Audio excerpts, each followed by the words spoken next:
Voilà, voilà. Alors, on a tiré la carte soin de soi, où j'ai tamponné une phrase. Que cette journée déborde d'émotions fortes.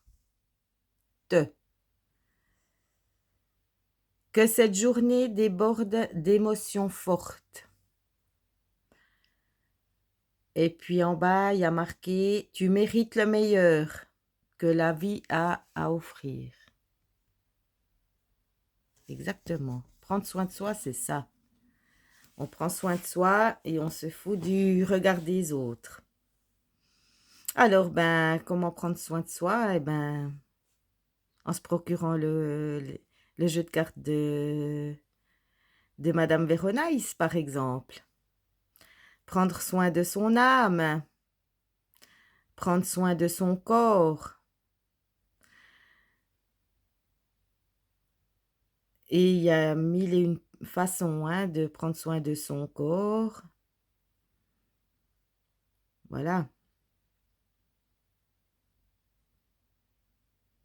N'oubliez pas que prendre soin de son corps, c'est aussi bien se nourrir, hein. Prendre soin de soi, c'est être en mouvement. Prendre soin de soi,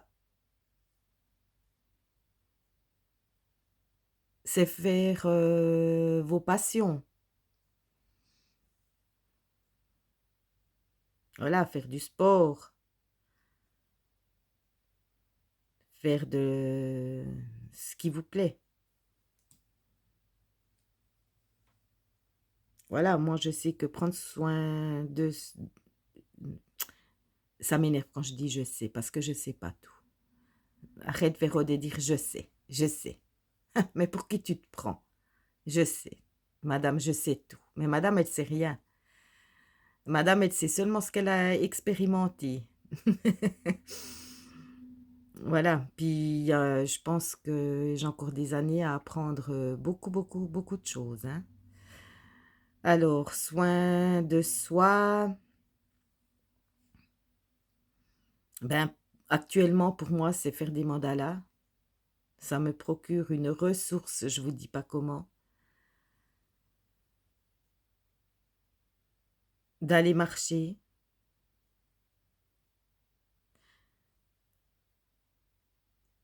Ben, de s'occuper de mon corps aussi.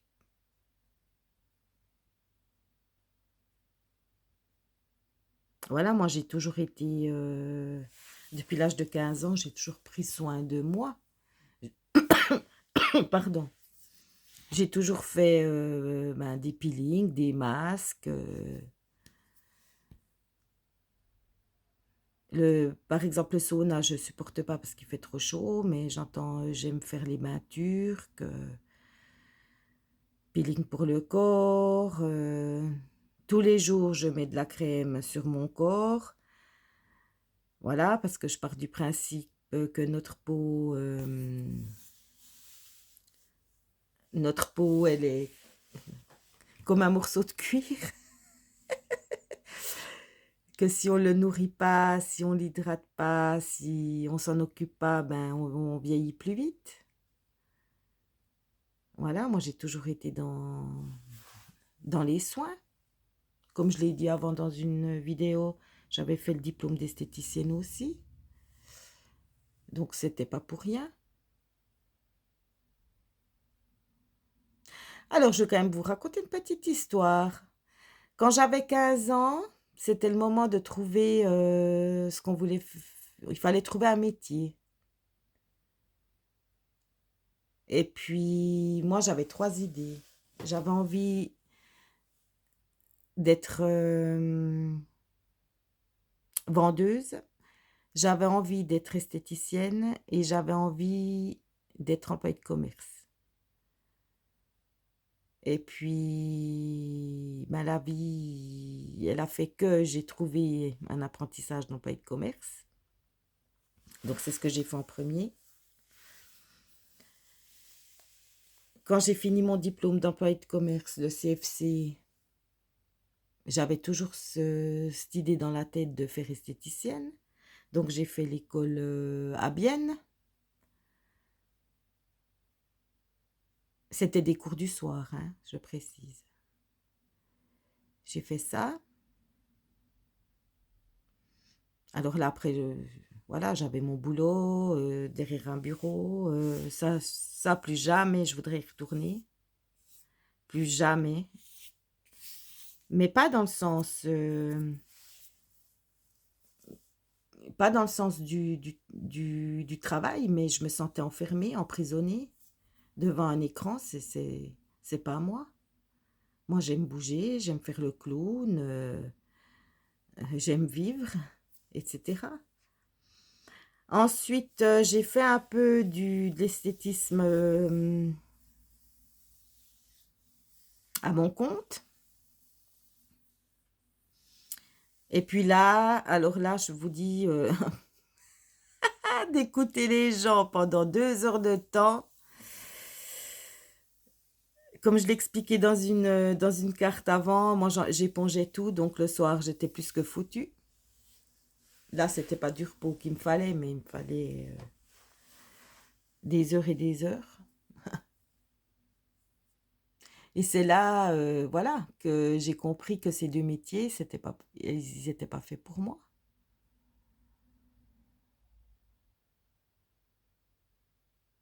Ben voilà, maintenant, ben, je m'occupe, grâce à ces métiers, je m'occupe de moi.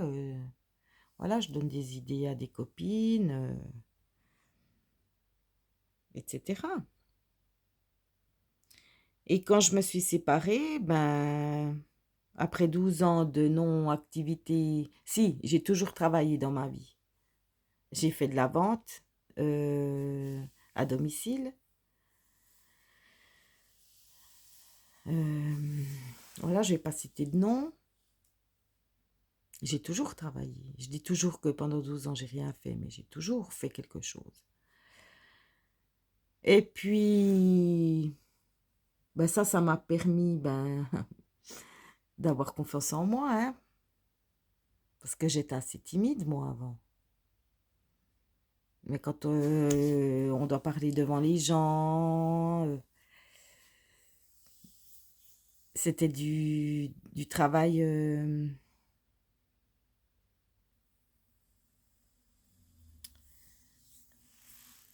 Il fallait faire des séances, si vous voyez ce que je veux dire. Donc au début, c'était très très dur. Et puis, ben voilà, après, je me suis séparée. Le chômage m'a envoyé et je n'avais pas le choix de travailler en boucherie. Quand on m'a dit qu'il fallait aller me présenter, je me suis dit non, mais ça, je crois que j'ai pleuré toute la nuit. J'ai dit non, mais jamais, jamais dans une boucherie. Moi, je me voyais plutôt dans une librairie, papeterie, parfumerie. Je me voyais là-dedans, mais en tout cas pas dans une boucherie. Et quand je suis allée me présenter, je me souviendrai toujours, j'ai dit, mais écoutez, moi, j'ai jamais touché une caisse, j'ai jamais fait ci, j'ai jamais fait ça. Voilà. Et puis, malheureux, non, c'est pas malheureusement, mais on m'a pris. Je pense que c'est parce que j'ai dit la vérité. C'était pas sur mes compétences, mais c'était sur parce que j'étais vraie, j'étais authentique. Et puis, vous savez quoi? Ben, ça m'a bien plu de travailler en boucherie. Franchement, c'était le top, hein. Voilà. Et puis après, ben, je suis toujours restée dans la vente. Et puis, la vente, c'est ma vie. Mais c'est pas la vente. Parce que moi, je me dis toujours, oui, je suis une vraie, je sais que je suis une vraie vendeuse, une bonne vendeuse. Mais pourquoi je suis une bonne vendeuse? Parce que je raconte pas de conneries. Moi, je dis, ça sort du cœur. Si, je dis beaucoup de conneries. Mais j'entends, je vais pas vendre un produit exprès pour pouvoir le vendre. Voyez, moi, par exemple, l'autre fois, il y a une petite jeune, elle est venue, enfin une petite jeune, elle avait une trentaine d'années, Elle vient où je bosse et puis elle me dit ouais, écoutez, ça fait une semaine que j'ai arrêté de fumer, mais maintenant il me faut absolument une clope. Je viens m'acheter un paquet de clopes. J'ai dit, ah ben non, j'ai dit, madame, moi je vous le vends pas, le paquet de clopes. J'ai dit, vous allez à la fontaine, vous vous lavez les mains avec de l'eau froide, vous buvez un verre d'eau et vous verrez que cette envie, elle va vous passer. Elle est restée choquée. Puis elle m'a dit, non, mais vous êtes sérieux? J'ai dit, oui, je suis sérieuse, je vous le vends pas, le paquet de cigarettes. Et puis elle est partie. Je ne sais pas ce qu'elle a fait, hein. Je ne suis pas allée regarder si elle allait à la fontaine ou quoi que ce soit. Et un mois après, elle est venue vers moi. Elle m'a dit, madame, je dois vous remercier. Parce que depuis ce jour que vous m'avez parlé, je n'ai plus touché une cigarette. Et je continue. Et je fais comme vous m'avez dit.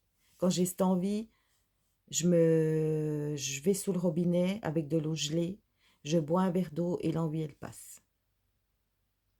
Ben, vous savez la satisfaction que j'ai, vous ne pouvez pas vous rendre compte. Je me dis, ben voilà, j'ai sauvé une âme peut-être. Voilà. Par contre, moi, alors, j'arrive pas. Hein. Moi, on m'enlève les cigarettes. Demain, je tue quelqu'un. Hein. Ah, ça, c'est sûr. Voilà. Bon, sur ces belles paroles, prenez soin de vous, soyez authentique et vous verrez que tout ira bien. Bisous, bisous.